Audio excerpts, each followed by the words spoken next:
Olá, vamos falar sobre a cantiga dos pássaros e serpentes? Vamos sim!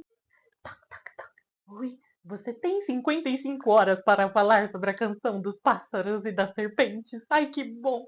Bom, eu terminei de ler esse livro agora. Quem não gostou, vai gostar agora junto comigo.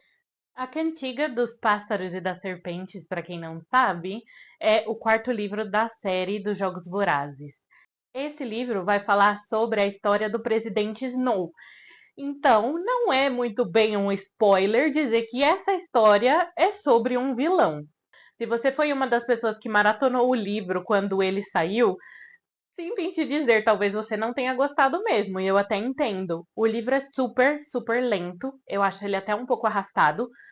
Vou comentar isso com vocês daqui a pouquinho. Mas eu gostaria que vocês ficassem comigo aqui nesse vídeo, porque eu vou mostrar alguns lados dessa história que podem ser muito interessantes. Aqui vamos acompanhar a história do presidente Snow, como eu disse, na época em que ele era um jovem adulto. Ele deveria ter por volta de 17 a 19 anos. Ele está terminando os estudos dele na academia, ou seja, na escola, como se fosse um ensino médio, e está se preparando para poder ir para a universidade. No ano em que ele deveria se formar na academia, é exatamente a 10ª edição dos Jogos. Então, aqui a gente vai acompanhar também um pouco da história de plano de fundo. O presidente Snow, na verdade, cresceu durante a guerra, ele era só uma criança. A mãe dele morreu no parto de uma das irmãs dele, irmãs mais novas dele, e o pai morreu durante a guerra. E aí ele passou por um período muito difícil, acho que toda a Panem passou por um período muito difícil, de fome e de muita luta, de muita morte, até que a guerra acaba. Só que a família dele, que antes da guerra era uma família da alta sociedade, uma família abastada e que tinha bastante influência na capital, agora se torna ele, a avó dele e Tigres, que é a sua prima, e eles passam por muitas dificuldades, porque a família Snow nunca se recupera da guerra. Então, já de começo, a gente acompanha a história desse jovem adulto que agora tenta mascarar a condição financeira real da sua família. Então ele finge que ele não passa fome, ele finge que ele tem dinheiro para tudo que os amigos dele também conseguem comprar. E é exatamente nesse ponto em que a gente começa a história. Aqui começa perto do dia da colheita da 10ª edição dos Jogos, e nesse dia também é explicado que agora os Jogos Vorazes vão ter mentores. Esses mentores vão ser designados para cada um dos tributos, e cada um desses tributos, então, vai ser ajudado por essa pessoa, ou orientado por essa pessoa. Os mentores são escolhidos entre os alunos da academia do ano do Snow, e ele é um dos selecionados. Então, são 24 estudantes, e mais alguns que a gente também conhece ao longo dessa história, e eles vão, então, orientar esses tributos durante a 10ª edição. A intenção de ter mentores para esses tributos é, na verdade, chamar mais a atenção dos distritos para os Jogos Vorazes, porque, na verdade, a capital entendeu que as pessoas dos distritos não se importavam muito de assistir aos Jogos e não entendiam direito qual era a dinâmica lá dentro. E como os Jogos surgiram como uma punição para as pessoas do distrito, para lembrá-las todos os anos de que o que eles fizeram, ou seja, a revolta, a rebelião deles e, consequentemente, a guerra, são errados e que eles não poderiam esquecer jamais, porque isso não poderia acontecer de novo, para o bem de toda a Panem. Então, nessa organização de qual mentor vai mentorar qual tributo, o Snow vai pegar a menina do distrito 12, que é o último distrito, e, consequentemente, o que eles consideram o distrito mais pobre. O Snow, óbvio, fica muito chateado, muito bravo com essa situação, porque como a família dele tem uma influência muito grande na capital, ele achou que ele ia conseguir talvez um tributo do distrito 1, 2 ou do 4, mas não é o que acontece.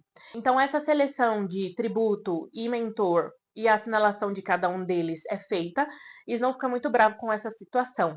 Mas isso muda um pouco na hora da colheita em si, quando eles vão descobrir quais são os tributos ou quais são as pessoas, as crianças de cada distrito que são selecionadas.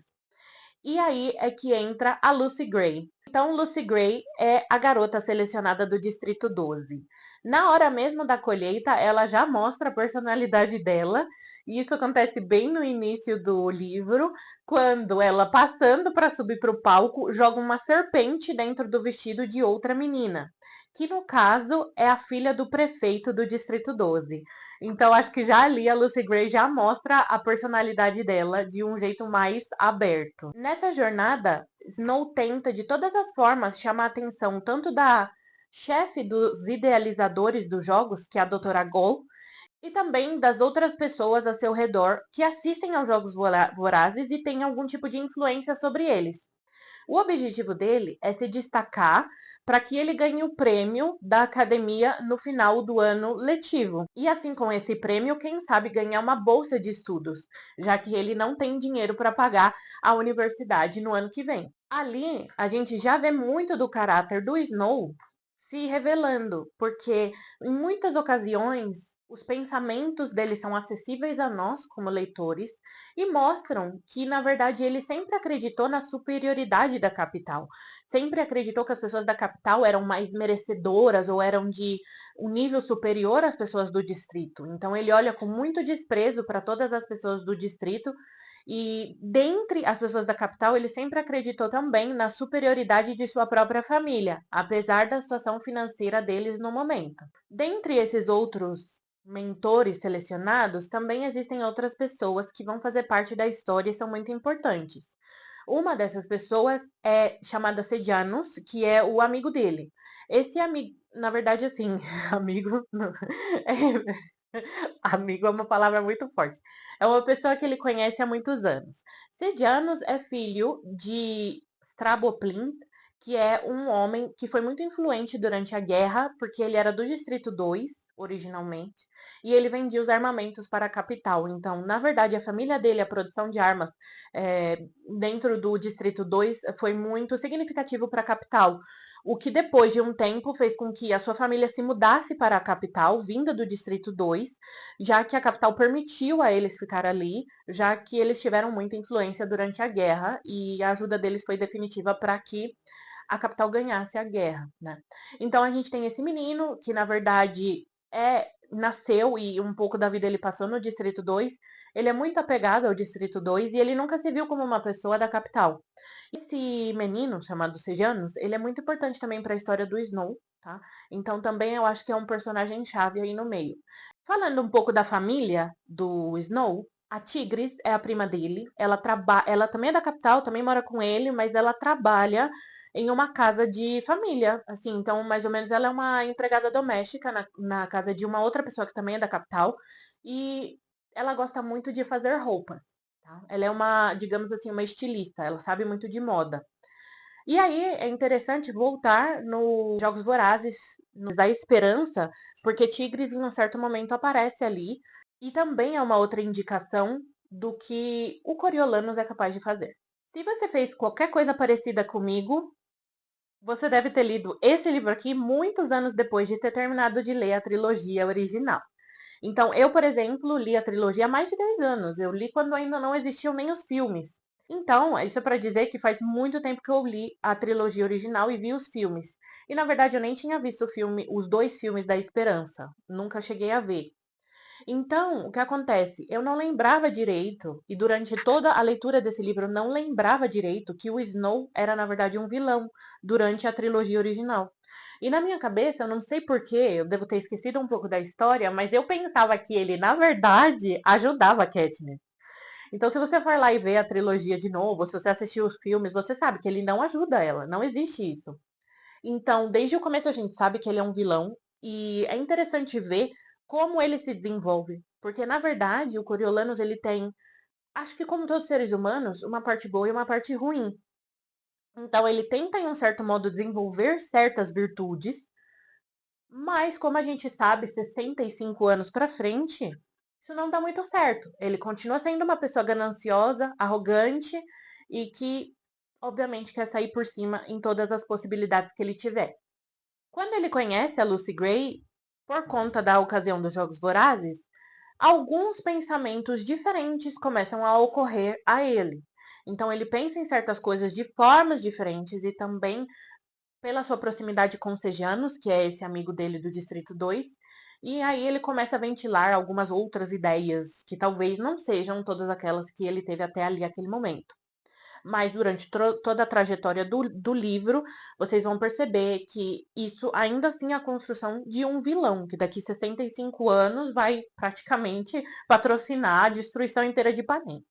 Eu entendo quem não gosta desse livro, porque realmente ele é bastante arrastado. As coisas vão acontecendo aos poucos, então eu acho que ele não é um livro para ser maratonado. Eu li ele em 15 dias, mais ou menos. E eu acho que foi ideal. Apesar de uma hora eu falar, meu, chega, eu preciso terminar esse livro. Eu ainda assim acho que foi o ideal, porque a construção do personagem, ela leva tempo. Então eu acho que na nossa cabeça também leva tempo pra gente se acostumar com certas coisas, né? Então eu acho que esse livro é um livro que você precisa ler aos poucos. Coriolanus é um personagem muito complexo. Como eu disse, ele tem defeitos, ele tem virtudes e ao tempo inteiro parece que ele está numa luta interna para saber o que é o certo, ao mesmo tempo em que ele não tem dúvida de que ele tem que fazer o que precisar para que a família dele saia da condição em que ele está agora. Então ele é uma pessoa muito atraída pelo poder e ele é bastante ambicioso. Ele não aceita ter menos do que aquilo que ele acha que ele merece, por ser um Snow. Isso é muito definitivo para ele durante o livro, e todas as ações dele são baseadas no que ele pensa que ele merece só por ser de certa família. Aqui a gente também percebe que muitas das vezes ele está navegando a vida com medos e com muitos sonhos, mas se deixando um pouco levar pelas coisas que acontecem e tendo que achar soluções ali na hora e que talvez não sejam as melhores. Eu não acho que é fácil encarar a leitura de 571 páginas da história de um personagem de caráter duvidoso. Aqui é exatamente o que acontece.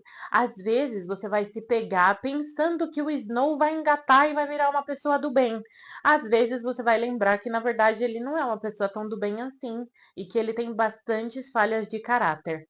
Eu acho que isso traz realmente um relevo muito especial para essa construção de personagem, visto que, na verdade, todos os seres humanos possuem essa luta interna e eles batalham todos os dias entre as virtudes e os defeitos, ou as falhas de caráter. Então, nesse sentido, o livro é bastante interessante, porque o tempo inteiro a gente vê a luta interna do Snow, principalmente porque o narrador consegue acessar os pensamentos dele.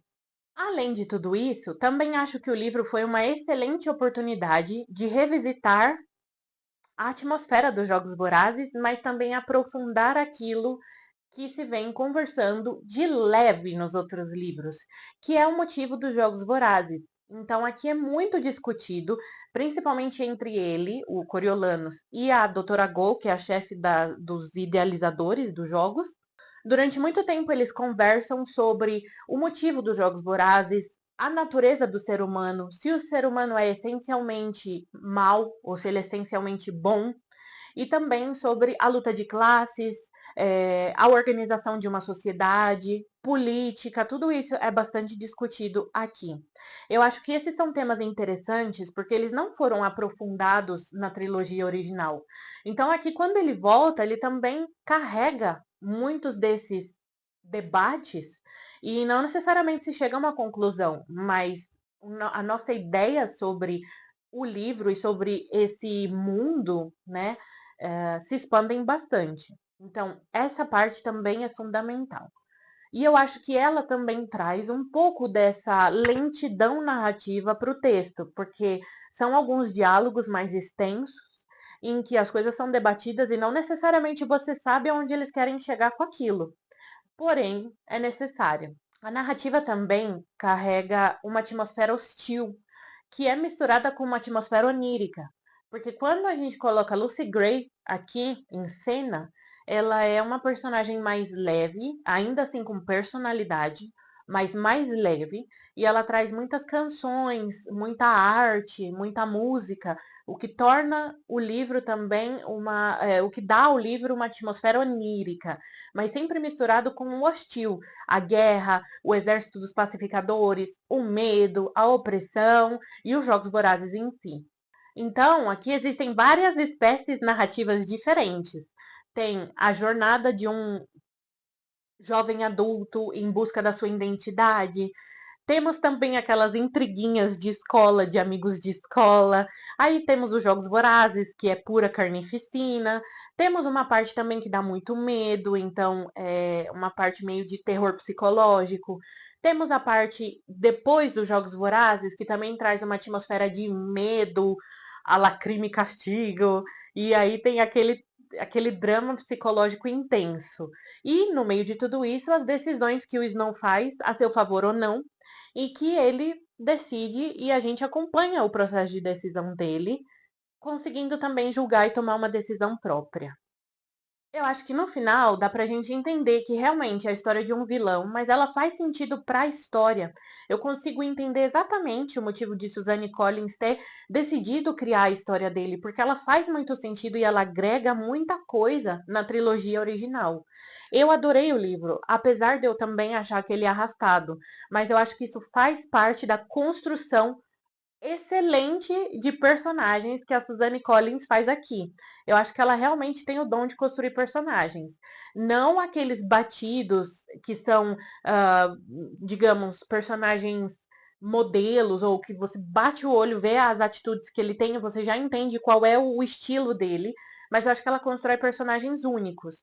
E o Coriolanus mostra exatamente esse tipo de personagem complexo que a gente, na verdade, nunca decide se gosta ou não gosta, se apoia ou se não apoia, mas que no fim das contas é, é muito revelador do caráter do ser humano. O livro é dividido em três partes. Então, a primeira é antes dos Jogos Vorazes, a segunda com relação aos Jogos Vorazes e a terceira é depois dos Jogos Vorazes. Eu entendo que são três livros completamente diferentes. Eu não diria a vocês que dá para imaginar que quando você está lendo a terceira parte é o mesmo livro da primeira parte. Então, nesse sentido, eu acho que daria para dividir o livro em três partes diferentes e você lê em momentos diferentes. Essa é a minha opinião. Esse livro também conta com uma variedade muito grande de personagens, então, para poder realmente fazer com que eles sejam bem construídos, eu acho que leva tempo. Fora a excelente construção de personagem aqui nesse livro, eu também acho que ela conseguiu expandir de um jeito muito criativo a série original, porque aqui a gente vê certos momentos em que coisas que lá no futuro já são comuns, como elas são construídas aqui. Então, muitas das coisas que aparecem depois, ela volta no tempo, Suzanne Collins faz esse retorno para justamente explicar nesse livro exatamente aquilo que a gente vai ver lá para frente. Então, é um ótimo flashback, mas também adicionando todas essas questões existencialistas, podemos dizer assim. E para encerrar, eu gostaria de dar um adendo um pouquinho sobre o filme, porque eu vi o filme também. Achei o filme excelente, porque não é fácil reduzir 570 páginas em 2 horas e meia. Acho ainda que o filme conseguiu reduzir bem a história, porém, na terceira parte, eu não admiro algumas trocas ou algumas mudanças que foram feitas. Eu acho que a ordem dos acontecimentos mudou um pouco no filme e isso trouxe uma maior leveza para o personagem Coriolanus. Então, eu acho que do jeito que eles fizeram, é, o caráter mesmo, sabe, as decisões que o Snow toma ao longo do livro, elas não são bem explícitas. Eu acho que dá para gostar muito mais do Coriolanus do filme do que do Coriolanus do livro. Então, algumas notícias que ele recebe no fim do livro, que faz ele tomar decisões, elas aparecem no filme em uma ordem inversa. Isso faz parecer que o Coriolanus está tomando decisões a partir de virtudes e não de ambições negativas. No livro, isso fica muito mais explícito. Essa quebra de caráter dele fica muito mais explícita. No livro, ele tem muito mais medo de ser rechaçado, de ser humilhado pelas pessoas da capital com quem ele convive. Ele tem muito mais medo de descobrirem que ele não tem dinheiro para fazer a faculdade no ano seguinte. E isso tudo afeta muito ele, afeta muito as decisões que ele toma ao longo dessa jornada. trazendo para fora mais a ambição que ele tem de ser alguém, de ter poder, de ser reconhecido, do que realmente criar virtudes. Eu acho que de qualquer uma das formas dá para entender que a jornada dele é em busca de adequação e aceitação. Adequação porque ele quer voltar a se sentir uma pessoa merecedora da capital ou uma pessoa que está no lugar onde merece estar. Ele realmente acredita que a família dele é superior por ser a família Snow. Então, nesse sentido, é uma jornada de adequação. E também é uma jornada em busca do poder. E isso eu acho muito interessante, porque se você não leu os Jogos Vorazes, ou se você leu há 10 anos como eu, dá para você passar o livro inteiro na dúvida. Ele é bom, ele é mau, ele é o quê, né? Então, dá para você passar o livro inteiro nessa dúvida e chegar no fim e decidir, porque obviamente os acontecimentos ficam muito claros. Eu não sei se a sensação seria a mesma se eu tivesse com a cabeça fresca da primeira trilogia, né, ou da trilogia original, se eu tivesse lido ou assistido os filmes antes de ler esse aqui, eu tivesse com a memória fresca, talvez realmente ela ficasse um pouco batida, sim. De qualquer forma, eu acho muito interessante que seja lido esse livro, porque ele traz questões que são aprofundadas e que são, assim, levemente mencionadas durante a primeira trilogia. Bom, essas são as minhas impressões sobre o livro e sobre o filme, e eu gostaria de saber as suas aqui nos comentários. Então vamos falar sobre esse livro, se você já leu ou se você tem a intenção de ler. Eu espero que eu tenha te convencido a ler, porque realmente eu acho que vale a pena. É um belo acréscimo à trilogia original. Eu acho que vale a pena ler. Tô assim, doida para ler o livro Amanhecer na Colheita, que é a história do Haymitch, que acabou de ser lançado e minha amiga me deu de presente. Então eu tô doida para ler esse livro, só que ao mesmo tempo eu tô com medo. Será que vai ser o último que ela vai lançar? Porque por anos eu até esqueci que existia essa trilogia, mas a verdade é que tá tão legal, tá tão bom acompanhar essa série na extensão dela, que realmente aí eu tô meio assim, economizando o livro. Eu não quero ler agora, porque vai que não tem outro depois. Então, eu fico aqui esperando vocês me responderem nos comentários. Eu gostaria de conversar com vocês sobre esse livro. Espero que tenham gostado do vídeo. Se gostou, me dá um joinha. Não se esquece de inscrever no canal. Muito obrigada e até a próxima!